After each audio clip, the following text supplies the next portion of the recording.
Greetings and welcome to the February 28th edition of Reading Through the Bible in a Year from Mighty Through God. Today we will be reading from Leviticus chapter 22, verses 17 through chapter 23, verse 44, Mark chapter 9, verse 30 through chapter 10, verse 12, Psalm 44, verses 1 through 8, and Proverbs 10, verse 19. And today I'll be reading from the New International Version. This section is titled Unacceptable Sacrifices. The Lord said to Moses, "Speak to Aaron and his sons and to all the Israelites, and say to them, if any of you, whether an Israelite or a foreigner residing in Israel, presents a gift for a burnt offering to the Lord, either to fulfill a vow or as a free will offering, you must present a male without defect from the cattle, sheep, or goats, in order that it might be accepted on your behalf. Do not bring anything with a defect, because it will not be accepted on your behalf. When anyone brings from the herd or flock a fellowship offering to the Lord to fulfill a special vow, or as a free will offering, it must be without defect or blemish to be acceptable. Do not offer to the Lord the blind, the injured, or the maimed, or anything with warts or festering or running sores. Do not place any of these on the altar as a food offering presented to the Lord. You may, however, present as a freewill offering an ox or a sheep that is deformed or stunted, but it will not be accepted in fulfillment of a vow. You must not offer to the Lord an animal whose testicles are bruised, crushed, torn, or cut. You must not do this in your own land, and you must not accept such animals from the hand of a foreigner and offer them as food of your God. They will not be accepted on your behalf because they are deformed and have defects. The Lord said to Moses, when a calf, a lamb, or a goat is born, it is to remain with its mother for 7 days. From the 8th day on, it will be acceptable as a food offering presented to the Lord. Do not slaughter a cow or a sheep and its young on the same day. When you sacrifice a thank offering to the Lord, sacrifice it in such a way that it will be accepted on your behalf. It must be eaten the same day. Leave none of it till morning. I am the Lord. Keep my commandments and follow them. I am the Lord. Do not profane my holy name, for I must be acknowledged as holy by the Israelites. I am the Lord who made you holy, and who brought you out of Egypt to be your God. I am the Lord. Chapter 23. The Lord said to Moses, "Speak to the Israelites and say to them, these are my appointed festivals, the appointed festivals of the Lord, which you are to proclaim as sacred assemblies. There are 6 days when you may work, but the 7th day is a day of Sabbath rest, a day of sacred assembly. You are not to do any work, wherever you live. It is a Sabbath to the Lord. These are the Lord's appointed festivals, the sacred assemblies you are to proclaim at their appointed times. The Lord's Passover begins at twilight on the 14th day of the first month. On the 15th day of that month, the Lord's festival of unleavened bread begins. For 7 days you must eat bread made without yeast. On the first day, hold a sacred assembly and do no regular work. For 7 days present a food offering to the Lord, and on the 7th day hold a sacred assembly and do no regular work. The Lord said to Moses, "Speak to the Israelites and say to them, when you enter the land I am going to give you, and you reap its harvest, bring to the priest a sheaf of the first grain you harvest. He is to wave the sheaf before the Lord, so it will be accepted on your behalf. The priest is to wave it on the day after the Sabbath.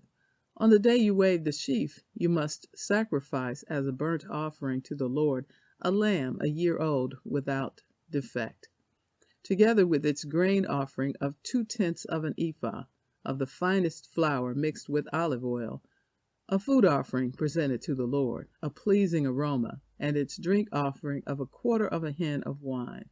You must not eat any bread or roasted or new grain until the very day you bring this offering to the Lord. This is to be a lasting ordinance for the generations to come, wherever you live. From the day after the Sabbath, the day you brought the sheaf of the wave offering, count off 7 full weeks. Count off 50 days up to the day after the 7th Sabbath, and then present an offering of new grain to the Lord. From wherever you live, bring 2 loaves, made with 2/10 of an ephah of the finest flour, baked with yeast, as a wave offering of first fruits to the Lord. Present with this bread 7 male lambs, each a year old and without defect, 1 young bull and 2 rams. They will be a burnt offering to the Lord, together with their grain offerings and drink offerings, a food offering, an aroma pleasing to the Lord. Then sacrifice 1 male goat for a sin offering, and 2 lambs, each a year old, for a fellowship offering. The priest is to wave the 2 lambs before the Lord as a wave offering, together with the bread of the first fruits. They are a sacred offering to the Lord for the priest. On that same day you are to proclaim a sacred assembly and do no regular work. This is to be a lasting ordinance for the generations to come, wherever you live. When you reap the harvest of your land, do not reap to the very edges of your field, or gather the gleanings of your harvest. Leave them for the poor and for the foreigner residing among you. I am the Lord your God. The Lord said to Moses, "Say to the Israelites, on the first day of the 7th month, you are to have a day of Sabbath rest, a sacred assembly commemorated with trumpet blasts. Do no regular work, but present a food offering to the Lord." The Lord said to Moses, "The 10th day of this 7th month is the day of atonement. Hold a sacred assembly and deny yourselves, and present a food offering to the Lord. Do not do any work on that day, because it is the day of atonement, when atonement is made for you before the Lord your God. Those who do not deny themselves on that day must be cut off from their people. I will destroy from among their people anyone who does any work on that day. You shall do no work at all. This is to be a lasting ordinance for the generations to come, wherever you live. It is a day of Sabbath rest for you, and you must deny yourselves. From the evening of the 9th of the month until the following evening, you are to observe your Sabbath." The Lord said to Moses, "Say to the Israelites, on the 15th day of the 7th month, the Lord's festival of tabernacles begins, and it lasts for 7 days. The first day is a sacred assembly. Do no regular work. For 7 days, present food offerings to the Lord, and on the 8th day hold a sacred assembly and present a food offering to the Lord. It is the clothing special assembly. Do no regular work. These are the Lord's appointed festivals, which you are to proclaim as sacred assemblies for bringing food offerings to the Lord. The burnt offerings and grain offerings, sacrifices and drink offerings required for each day. These offerings are in addition to those for the Lord's Sabbath, and in addition to your gifts and whatever you have vowed, and all the freewill offerings you give to the Lord. So beginning with the 15th day of the 7th month, after you have gathered the crops of the land, celebrate the festival to the Lord for 7 days. The first day is a day of Sabbath rest, and the 8th day also is a day of Sabbath rest. On the first day, you are to take branches from luxuriant trees, from palms, willows, and other leafy trees, and rejoice before the Lord your God for 7 days. Celebrate this as a festival to the Lord for 7 days each year. This is to be a lasting ordinance for all the generations to come. Celebrate it in the 7th month. Live in temporary shelters for 7 days. All native-born Israelites are to live in such shelters. So your descendants will know that I had the Israelites live in temporary shelters when I brought them out of Egypt. I am the Lord your God. So Moses announced to the Israelites the appointed festivals of the Lord. Mark chapter 9, beginning with verse 30. This section is titled, Jesus Predicts His Death a Second Time. They left that place and passed through Galilee.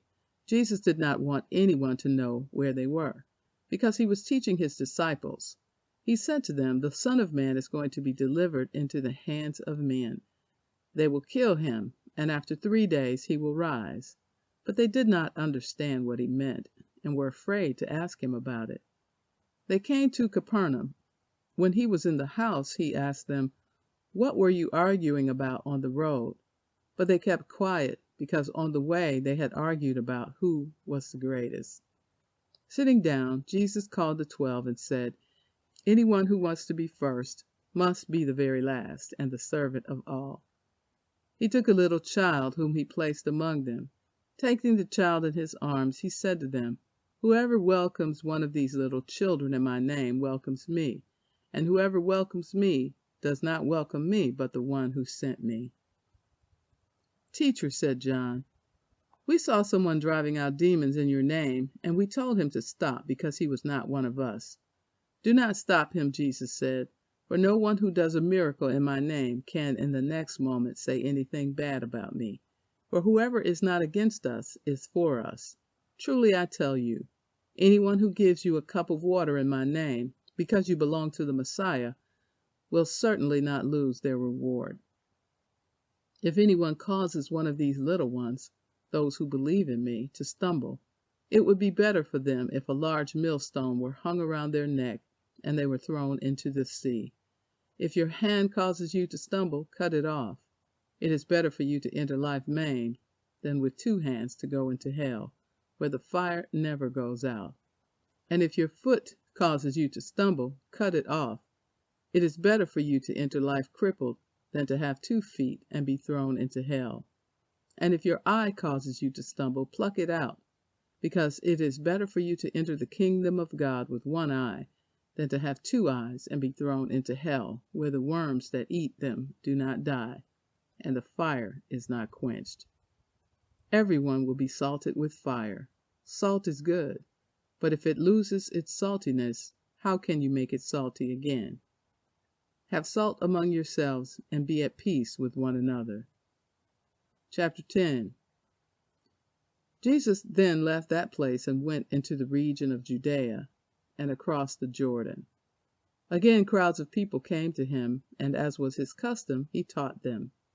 Some Pharisees came and tested him by asking, "Is it lawful for a man to divorce his wife?" "What did Moses command you?" he replied. They said, "Moses permitted a man to write a certificate of divorce and send her away." "It is because your hearts were hard that Moses wrote you this law," Jesus replied. "But at the beginning of creation God made them male and female. For this reason a man will leave his father and mother and be united to his wife, and the 2 will become one flesh. So they are no longer 2, but one flesh. Therefore, what God has joined together, let no one separate." When they were in the house again, the disciples asked Jesus about this. He answered, "Anyone who divorces his wife and marries another woman commits adultery against her, and if she divorces her husband and marries another man, she commits adultery." Psalm 44, for the director of music of the sons of Korah, a maskil. We have heard it with our ears, O God. Our ancestors have told us what you did in their days, in days long ago. With your hand you drove out the nations and planted our ancestors. You crushed the peoples and made our ancestors flourish. It was not by their sword that they won the land, nor did their arm bring them victory. It was your right hand, your arm, and the light of your face, for you loved them. You are my King and my God, who decrees victories for Jacob. Through you we push back our enemies. Through your name we trample our foes. I put no trust in my bow. My sword does not bring me victory. But you give us victory over our enemies. You put our adversaries to shame. In God we make our boast all day long, and we praise your name forever. Proverbs 10, verse 19. Sin is not ended by multiplying words, but the prudent hold their tongues. And so concludes the reading for February 28th. Be blessed.